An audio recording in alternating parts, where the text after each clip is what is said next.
You gave me a penknife for like my fifth birthday. Oh, I did actually. Yeah. See, that was maybe. You gave us It's Swiss got a Army knife and a bottle opener and a corkscrew. Here you go. It's like perfect. Yeah, I mean, that was okay for your 5th birthday. Maybe you I were think. quite a parent. I'm just going, Hello and welcome to Seriously with Sarah Beanie. Let's face it, having open and honest conversations with your family isn't always easy. But on this podcast, that's exactly what we're going to do. This week, we're talking about parenting, some really weird internet culture, and menopause. So I was thinking about parenting because the difference between how I was parented by my parents, so in 3 generations, so my parents, how they were parented, then how I was parented, and then how you were parented. It is very different in lots of ways. And I think it's been like a sort of gear change each generation down, more so than in the past. Well, you think it's changing fast? Yeah, really each fast. generation? Because I think my generation, the way I parent you is it's a lot more open and there's a lot of conversation. Like, you know, I came to all your school plays, and if you were in a football match, I'd always come. If I put, I think that's just because you're quite a good mum. I'm not sure that's a generational thing. You probably parented me the best. Do you think? Yeah. Yeah. Or just thinking about Laurie and Rafi, how like you allow them to, you know, drink and smoke and stuff, and I'm joking. What are you talking about? I'm just saying that I got in trouble for like stuff that Laurie and Rafi you don't even like bat an eye. Well, no, that's. I remember I wasn't allowed to go to the shops and play football by myself, but like when I was a kid, because you were like, oh no, you know, we were living in London and it wasn't safe, and Laurie and Rafi can disappear for days at a time and you won't notice. Yeah, but you sort of run out of, you know, after a while with children. If you have more children, you sort of give up a little bit. And I think that's where the problem probably lies. Do you? Yeah, Do you think that I've gave parented up. them badly? No, I think you've done very well parenting. Oh, that's really patronising. You don't mean that, do you? I do. No, actually, that's not true. I know you don't think that, because I get these lectures from you, which is if you just were consistent with Rafi and you told him off more. Yeah, I think that's the problem. Probably the problem, you weren't consistent. You used to make up these like absurd threats. You were like, if you don't do this, I'm going to cut your head off. No, I did not I say would be that. I remember one time, you locked me in my bedroom without supper. I'd done something really not even that bad. I bet it was really No, bad. it probably wasn't even that bad. It probably wasn't even that bad. It was probably something like I probably made Rafi cry somehow. Yeah, you were being mean to He him. probably punched me in the arm, and then I punched him back in the arm, and he probably started crying from it. Anyway, you locked me in my bedroom and brought me up a single piece of bread and a glass of water. For your supper. Yeah. I think that was probably reasonable. And then I was like, I'm so hungry. Anyway, I opened the window, managed to shout down to Billy, who really kindly got some cheese. It was like a squishy cheese, put it into a ball, wrapped it in cling film, and then threw it through my window. It took me 3 attempts to get it through the window, at which point the cheese had exploded. Hang on. So wait a minute. He was bringing you. No, that was no punishment then. I was trying to punish you for being naughty. I think I would have preferred the bread, Billy. Admittedly, It was a nice I thought, love the though. effort. It was a nice thought, but it had like rolled into the gutter and then it flipped it out. Yeah, it had a lot of like kind of like rotting leaves and stuff in the cheese. I did get into it and I just took out off the outer fermentation. layer. I think I was about 7. So you must have done something. I've had a tough childhood, haven't I? You were so naughty, all of it. I actually think it's really hard to parent for 4 boys, especially Billy was only 5 when Laurie was born, so he just turned 5. So you were 4 children in 5 years, which was it's pretty my own intense. fault, Yeah, I wasn't can it? imagine. I remember putting on loads of pants, like as many pants as I could and as many t-shirts as I could, and then me and Charlie like punching each other really hard. I remember doing Yeah, that. that's very odd But behaviour. and once you had a panic attack, and I had yeah. to cut all the t-shirts off you. Because such a I waste. had like I had 50 t-shirts on. I think it was something ridiculous. But it wasn't like that. 50, but it would have been Okay. like 25, maybe It 30 was probably t-shirts. 25 t-shirts, and you put on your tightest one first, and then you try and get more and more padding. And like 12 or 13 pairs of pants as well. So you kind of look like a sumo wrestler. And you had to take them all off individually, otherwise. But I had a panic because Billy had hit me and hurt me. No, I think so. I tried to take all 25 t-shirts off at once, and I got stuck like that. And I got stuck like that, and then I started crying, and Billy had to cut me out all of the t-shirts. He got in so much trouble when we were younger for me starting crying because I just knew it would get him in trouble. Oh, that's awful. No, it's horrible. It's a horrible thing to admit. Did you really cry? I wasn't great. I used to. Baiting used to be one of the. If anyone Baiting has is siblings, you know that baiting is one of the funnest things you can do. Punching them and going, "What are you going to do about it?" And then going to mum and going, "Hey," like that. The worst thing was Billy was faster than me, so I'd try and punch him back, and he could just dodge it and then run away. Miss me, kiss me, listen me. That was it. That's what it was. Did losing your mum affect the way that you would parent? Yeah, probably actually. In what way? Well, I think it's probably made me quite obsessive because I'm trying to. Also, I've got no role model really because I don't have a role model of how you should mother, and because I didn't have a mother, so I don't. I had no. So I kind of made it up a bit. You got a bit creative. Yeah, that's probably why we're all so weird. You're not weird. You're perfectly normal. I guess I maybe over mothered you. I guess maybe I wanted to be everything to everyone. That's not necessarily that good. Do you think I'm quite an obsessive? No, I don't think you're that. I mother? actually don't think you're that obsessive as a mother. I think you're quite obsessive as a person, though. Oh, just not. No, as in like you wouldn't ever have it. You couldn't ever have a lie-in. I have had a lie. Mum, 8:30 is not a lie-in, and then going, oh my God, what have I done? I need to go and do something. I haven't achieved anything today at 8:30. That doesn't count as a lie-in. You couldn't just hang around in your pajamas for a day and do nothing. And no, that's probably true. Actually, that would feel like a waste of a day. But that would be a real use of a day for me. I would feel like I've really achieved something. So maybe I don't know, maybe I made up for the fact that I didn't have a mother by like over-mothering. But I didn't think Did you call me a helicopter mother? Yeah. Oh. Yeah. But no, I don't think that's a bad thing necessarily. I thought you might say no. What was really amazing though was how, even though I can tell now that it was all you wanted to do was like impede on our like relationships when we were younger with like girls and things like that. You just really, I can tell you really wanted to know, but you kept quiet about it and kind of waited for us to want to share that kind of thing. And I am actually quite impressed by that. So that means that you're not a helicopter mother in that way. Okay, so I didn't try and wheedle it out of you as much. Yeah, you weren't like, and you didn't, I don't think you ever went through my phone and checked my phone. Do people go through phones? Yeah, a lot of Somehow. parents I think do. some Do they? Yeah.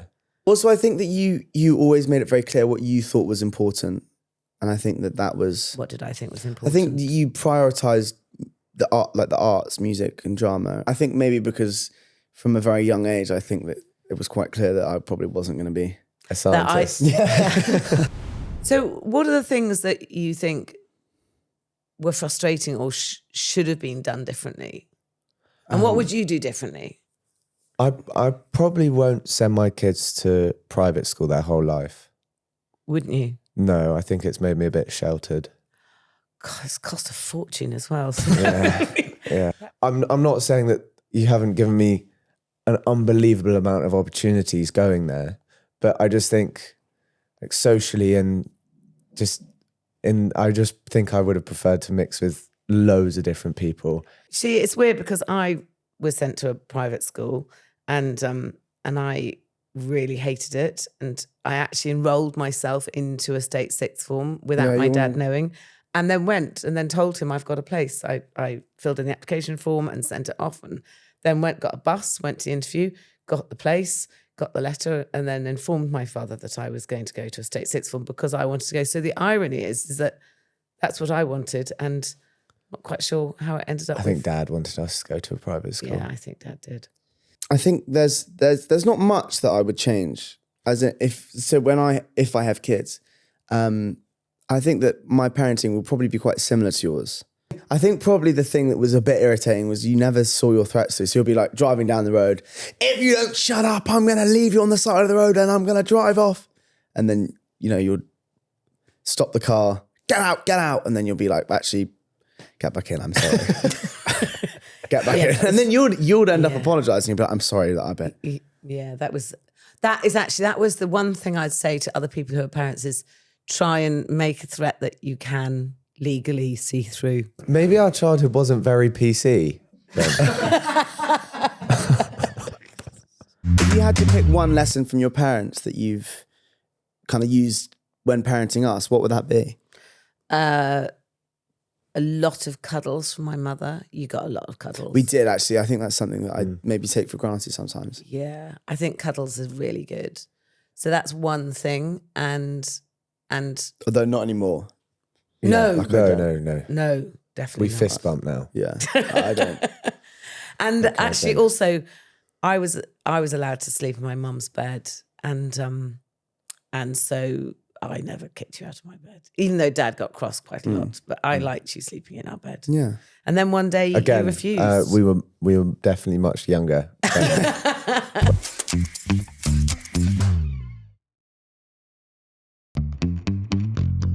I think you've done a really good job of making all of us close, like really close. And I don't think that's just because We've always done stuff as a family, I think, as well. And and we've done some things that you probably shouldn't do. Actually, looking back on it, I think we've done. So I think I always thought maybe that because my mother died when I was 10, and I guess because my mother died at 39, I wasn't sure if I'd live past 39. So I thought I've got to pack everything in just in case. So I think I probably did more with you guys when you were growing up. But we did do quite a lot of quite unsuitable things, like way too late and Yeah. Do you remember? Like live, a lot of live music, you used to take us to the theatre a lot. Yes, And live we used music to a go lot. to like jazz clubs at the age of 6 and stuff. Yeah.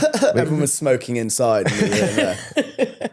Yeah, we did do lots of. They were amazing. I really, really loved that. But that was cool. awesome. But that was really cool, I think, because that was. Well, it wasn't. I suppose we did more as I sort of had to. I felt I needed to pack a lot more in. I think something that was really different from our childhood to a lot of my peers is that we were never really allowed devices. And I'd say that, and people will go, "Oh, that can't be that true." I was like, growing up, we never had an Xbox or a PS4. Or not that that's super weird, but we never had any of that. We barely were watching TV. Never had a phone. Never had a iPod or anything until I was about 15. Then I got a phone. But before that, like my relationship with technology was pretty much non-existent, and I think that's something that I think was really beneficial. So I could light a fire in the woods. You gave me a penknife for like my fifth birthday. Oh, I did actually. Yeah. See, that You did. was maybe. You not. gave us. It's this got a army knife and a bottle opener and a corkscrew in it. Here you go. It's like perfect. Yeah, I mean that was okay for your 5th birthday. Maybe you I were think. quite a parent. I was just going, It's harder to parent children as they get older. I actually think Yeah. it was much easier to parent you when you were little. Yeah.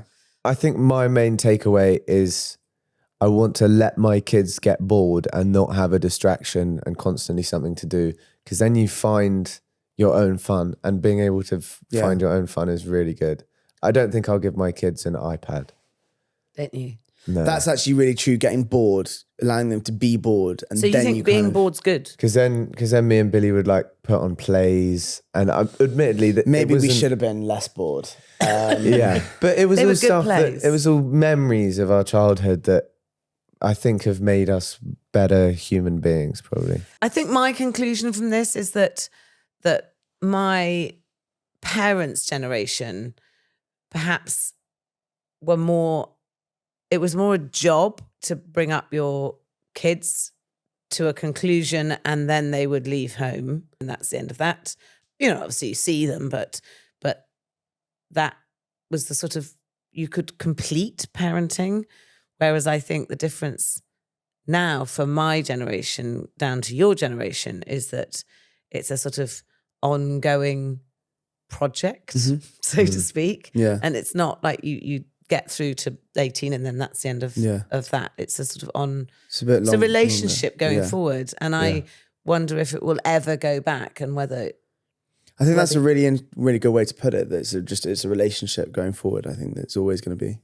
Yeah. And intrinsically, as you become adults, I don't know how this happens, but you end up just, with the four of you and Dad and I, the six of us will just be six adults that we are related to each other. And I think there's something engaged. because there's been a very, very clear shift, I think, probably between your generation, your parents' generation and our generation, I think, the parenting. Do you know what? Generations are different, but the one thing I'd say about not all parents, but almost all parents is they make the choices they make with the set of tools that they have on the table at the time. I think it's important to remember that parents just are doing their best, aren't they? Just as my parents were just doing their best. They're just kids at the end of the day, aren't they? Just old kids. Right, Mum, after the break, we're going to quiz you on some internet culture. This week's cultural lesson that me and Shah are going to bring you is skibidi toilet. Do you know what skibidi toilet is, Mum? Of course, she doesn't know what skibidi toilet is, Billy. So it started off with a viral video with basically a head in a toilet, and it was going skibidi bub bub bub. And then it's basically now changed into this elaborate web series on the internet where you've got a war between the heads in the toilets and heads for speakers. With millions of people following along and posting. I think I don't think it does. I think but there's a lot of lore behind it. They've created history and and a language. Yeah, that's brainwork. It's all kind of connected. We're a little bit old for it, probably. A little bit too old. Stop pretending that you're too grown up and you don't do all the brain rot, Billy. Stop pretending. It's some sort of nonsense on TikTok. Yeah. It doesn't really make any sense, which I think that's why kids like it so much because it's nonsense. Because it makes no sense. Nonsense. It just doesn't make any sense. Is it basically just a way of having something that means that the older generation doesn't understand kind of punk. it? Yeah. I think it's kind of punk in that regard. Yeah. Okay, it's basically maybe that's intentionally designed to make zero sense. To me, basically, so that your parents don't know what you're talking about. That's the point of it. It's like a big in joke. That is in for kids and not for our generation and not you. You know, the punk movement and how parents didn't get it and kids loved that no one could really understand from the generation above. I think that's the same sort of thing. Oh, it's like an anti-establishment thing. Anti what you're meant to do. Maybe. Probably not that, but sort of. Yeah, a little bit, I would say. Kind of, no one understands it, only you and your friends understand it because it's funny. Okay, so basically, in a set of parents who are kind of being super liberal and inclusive, children still want to do something that their parents don't get. I think all kids want to do something rebellious. But we'll get millions and millions and billions of views. So what's the viewers on it? I can't. 150 million or something. 150 million people. There's more. There's loads of people, but everyone knows about it. So, but it's interesting though because traditional media would get nowhere near. No, I mean, even the biggest rating TV show now might get 4 million, not 160 million. So no wonder all the traditional forms of media are really worried about their futures because, I mean, that is really bad, isn't it? I think the thing is that when there's a little bit of excitement around something, people tend to gravitate towards it. You know when you're walking, I don't know, say you're walking down the street and there was a massive crowd of people.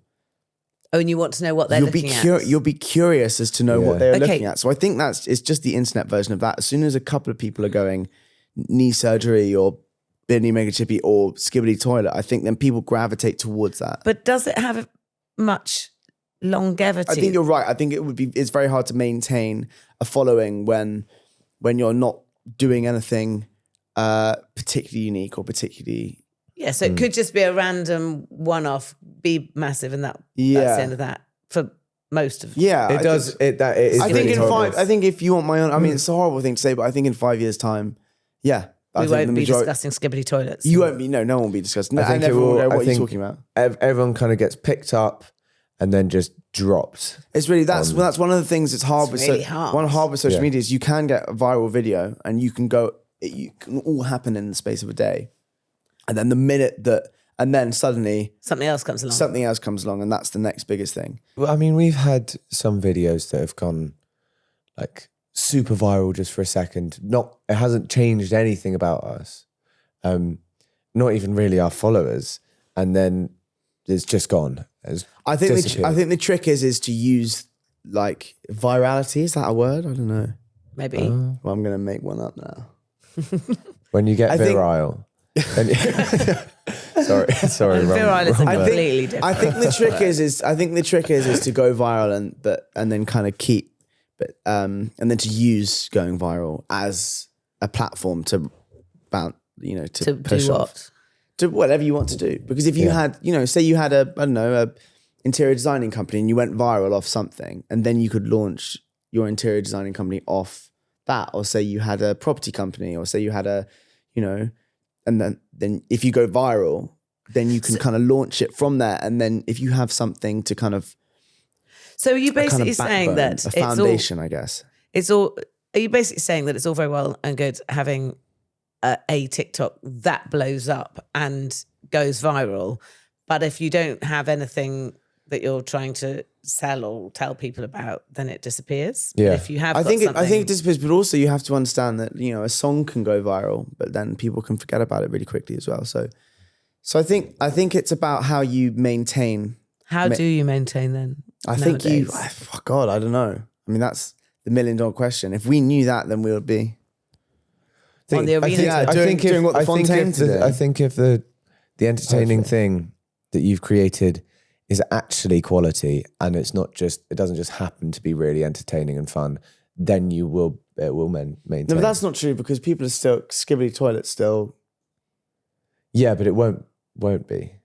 I think there's another thing to it as well, which is like, I think that the viral brain rot and skibidi toilet and all of that sort of stuff is much more interactive than a television program, for example. What you mean? You can copy it? Well, you can use the sound on TikTok, you can copy it, you can speak about it. It's very current. I think there's something quite interesting about the fact that traditional media was quite heavily produced, and so one person or a few people decided what the general population were going to watch or listen, and gave it to them and told them, this is what you're going to watch or listen.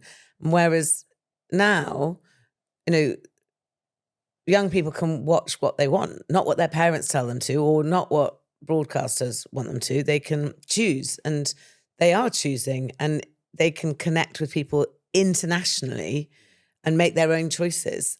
And maybe that's really empowering for people. But there was a rapid decline in the amount of people watching television when YouTube started. So people could choose to go and watch content that was made very inexpensively on YouTube, and they went and they stopped watching television. Yeah. And I think the part of that is because it was authentic, it was real. Yeah. Yeah. It wasn't heavily produced and heavily edited. It was honest. Yeah. And I think people wanted to like see that. that. Yeah.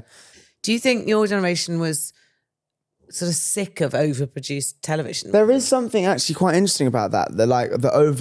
When it's really overproduced, I think people can see through it now. I think we're so used to like people having to be super real. And because I don't think you can anymore pretend in the way you could, because you can pretend on television and be really overproduced. But on TikTok, you can't, because you're seeing it constantly. Do you know what I mean? think people actually always wanted it to be more real? It's just that there wasn't the opportunity to see anything that was more genuine. And as soon as there was an opportunity, so maybe it isn't that people changed, it's just it wasn't available. Yeah. And actually, nobody ever wanted it to be heavily produced. They actually always wanted it to be Well, it still more worked authentic. though. Do you know what I mean? Like people were still watching overproduced But they didn't have stuff. anything else to watch. Yeah. So that was the only option. Plus, the other thing that I think is that the content that is now made online, it doesn't have any restrictions. You can film whatever you want. Yeah.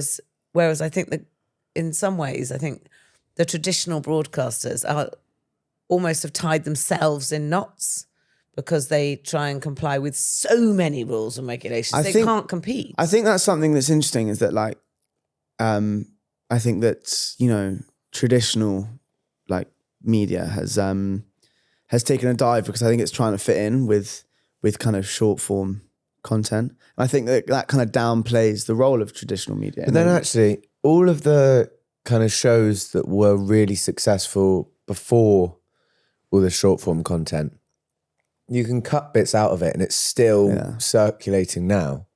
So it has more longevity. Top Gear, X Factor, it's all obviously and Property Ladder, that kind of thing. They're all still kind of kicking about, and there's some more than others though. Some more than others. Yeah. Oh, shut up.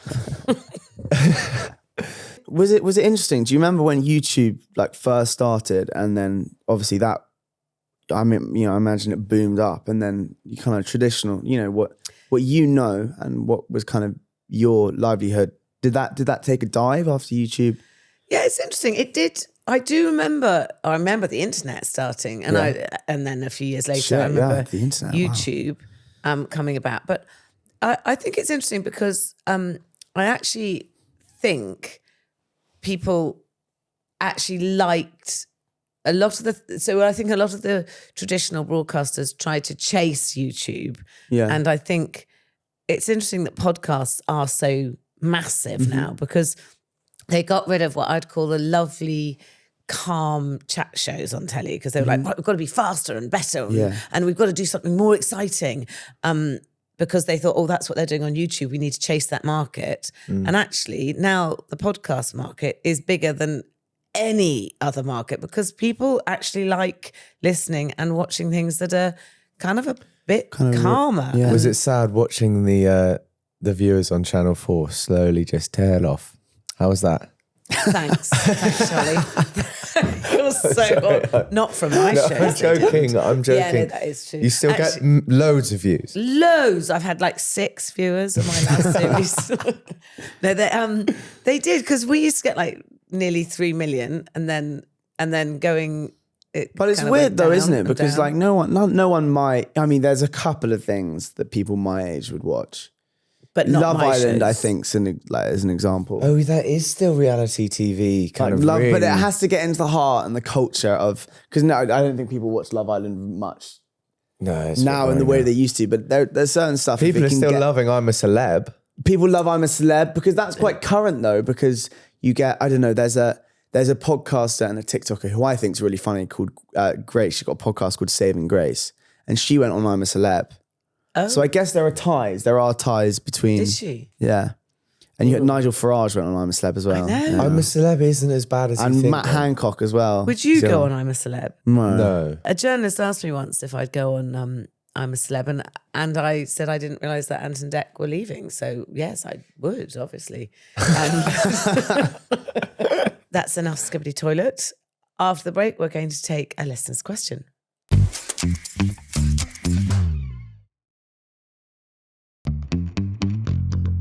This is the part of the podcast where we take a question from a listener. And this week, lots of people have asked about the menopause. So we're going to talk about the menopause. When I was a child, it was never talked about the menopause. What do you know about it? I know it makes a certain woman. Does it make someone grumpier? I don't want to be the guy. It's not your hormone. Your hormones go up and down because you're suddenly you stop producing. What is it? You're not producing as much estrogen as you did before. Your periods aren't. You're not.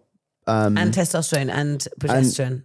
Yeah, and you're not. And you're. Well, it's because your periods stop and you're no longer. Are you no longer releasing eggs? Or That's why your eggs are running out. It's like being a teenager again. Yeah, it's like being a teenager again. Yeah. Oh, okay. I think it's weird that people don't talk about it as much as teenagers. People will go, "Oh my god, he's a teenager. He's all over the place because he's growing up and he's and then they kind of use the fact that someone's a teenager as an excuse as to why he's in a bad mood, why he's doing this and why he's doing that. Whereas the menopause, A, I don't think people talk about it enough, and B, do you not think they do? Not really. I mean, the first time Probably not. when I spoke to you about it. So has no one else ever spoken to you about the menopause? Not apart from really. me? I remember one. I had a friend at school whose dad his dad and mum went through quite a messy divorce. He bought himself a Porsche and he called it a menopause. So, but I remember other than that, I'd never really heard of it before. UCL did a study and they found that 90% of women who are postmenopausal were not taught anything about it in school. They didn't know anything about That's it. insane. Do you know, I remember telling my dad, this is amazing. I remember saying to my dad that I was going to go and talk to someone about my menopause. And he said, "What's the menopause?" And I said, "Well, it's when you stop, having periods and you can't have children anymore." And he went, "Well, I didn't know that happened." This is amazing. I mean, amazing. Wow. Yeah, that's quite crazy. He said, I said, "But didn't you realize that there was not many women over the age of, I don't know, 55 who are pregnant? Have you not noticed that you don't have pregnant women over 55? And do you know what he said? What? He said, "I thought that was because they weren't very attractive." Oh my What God. life? Isn't that amazing? That's Yeah. unbelievable. So what are the symptoms of the menopause then? I think they vary from person to person, but they, I think the biggest things, you get hot flushes. Do you remember me getting incredibly hot? Yes. But I think the worst thing is that it's quite hard to control how cross you get and in how long amount of time. So things that would make you a little bit cross before you'd go to like 1 to 100. You say that, I think we're probably quite trying. Well, that is also true. So this is one of the interesting things I think about the menopause is that I think it should be talked about more openly, but it does tend to happen at the same time as lots of other things happen. And people have said, "Oh, was the menopause hard for me?" But I kind of go, I don't know, because at the same time as having the menopause, I also had 4 teenage sons and I don't know whether it was because you were just actually genuinely really annoying or whether the menopause did probably made catch it at the worst time, didn't you? The menopause for the age of us. Yeah, but that's the same for most people who have kids who are really they get more complicated as they get older. So I think it's hard to dissect how much of my ill temper was because you were just incredibly annoying and how much was the menopause. Just a quick question. Did you have the menopause after or before you had cancer? I think I had it just before, actually, Okay. or around the same time. Because surely that's going to make a bit of a distraction from it as well. Completely. So how much of it can be so I had cancer, I had teenage children, we moved to the countryside, and I had the menopause all at the same time. I can't honestly say, I can't dissect which bit of my life was causing, and it was kind of hard. Causing what, the most stress and pain? Probably the 4 teenage sons. To be honest with you. It's probably your fault. Cancer's up there, but probably... No, it was you guys, actually, to be honest. If I'm honest. That's a bit sad, isn't it? I probably would have said the same. But also at the same time, this other Except thing for me, happens, which is that if you've worked, your career is at this kind of strange crossroads place where, I've got people who are but high, they're my boss and I could have given birth to them. They're so young. Yeah. And so you're kind of going, where do I sit in all of this? Even though I didn't want any more kids. And even that there's a little bit of you that sort of goes, well, that's definitely, I mean, obviously it should have been the end. Anyway, I've had way too many children. It's just quite final. It's like lots of things happen at the same time and lots of things happen at around sort of 50-ish that, actually you just need to kind of go through and they're just facts of life. Yeah. That's how it is. But so I couldn't ever say that the menopause is the one key thing because there's loads of things that happen at the same time. And women are judged. So if anyone out there is struggling, let's talk about it more. But there's lots of places you can get help. So do talk to people. Talk, keep talking. That's what you need to do, isn't it? Why do you think people struggle to talk about the menopause then? I think it's lots of reasons. I think traditionally women didn't talk about periods or the menopause or childbirth. And it was, I don't think... Kind of a taboo subject. Yeah, I mean, people didn't even talk about sex. They didn't... Taboo subject.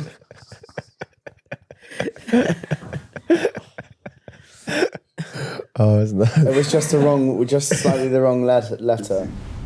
The good thing is that people are now talking about it more, which is brilliant. And as soon as everyone talks about it, then they know that they can go and get help. And it is a difficult thing for a lot of people to go through. So there's places you can go and get help, which is the menopausecharity.org. They have lots of advice. Or you can search NHS Inform Menopause, and they have lots of information on there.